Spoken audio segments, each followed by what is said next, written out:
Binary search. It is a fundamental search algorithm that is used to find a target value inside of a sorted array with a time complexity of O log n. In today's video, I will show you examples on how binary search works, and I will also teach you how you can program it in your own language. So let's start with an example. Let's say I have an assorted array and I wish to find the target value 27. So I will start off by declaring two variables, left and right. Left will be equal to the first index, meaning 0, and right will be equal to the last index. Now we can take the average of these two indexes, and in our case, it'll be equal to 6. Now we can define another variable, let's call it mid, and place it at that average, that value. Now we can check, is the value at this index less or greater than the target value? In our case, it is greater than, meaning that we can ignore everything that comes after mid, because this is an sorted array, so there's no way that 27 can be after 35. Then we simply place right at middle minus 1 index, and then just repeat the process. Again, we take the average of 0 and 5. In my case, it is equal to 2. Anyways, we place middle again at this new index, and we check, is 9 less or greater than 27? It is obviously less than 27, so we can ignore everything left of middle.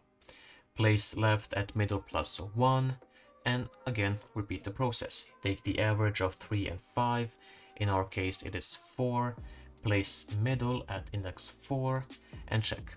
22 is less than 27, meaning that we can ignore everything of left, and then place middle plus 1 as the left value.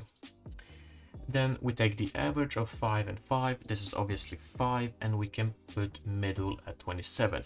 Now middle value is equal to our target value, and we simply return 5, because that is the index of our target value. And that is basically how binary search works. Okay, so I think we can actually take a look at the code behind it. We have our actual function that returns the int, obviously the index of the target, and it takes in 4 parameters.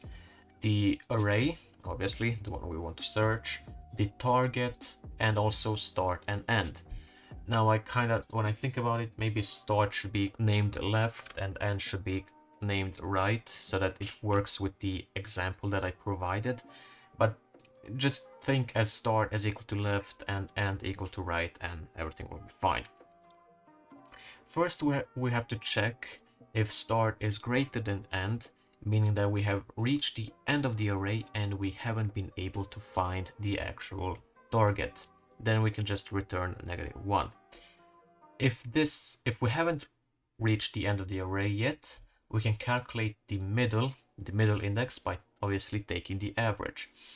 Then we can check if the value at this middle index is equal to the target, we can simply return middle, meaning that we have found it. If we haven't found it yet, we can simply continue searching. So we can check if the value is greater than the target, then we search the left of the middle, and this is where recursion comes in. We are calling the function in itself, which will, loop again.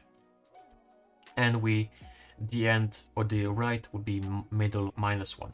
Else we can search right, again recursion, and the start will be middle +1.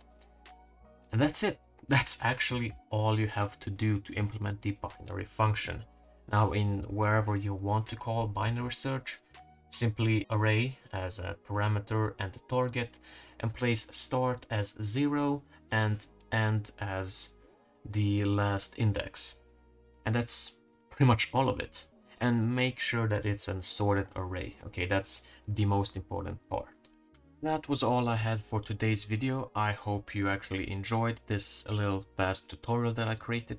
If you have any kind of recommendations on any kind of data structures or algorithms or anything you are more interested in, leave a comment down below and I'll try and see if I can make a video on it.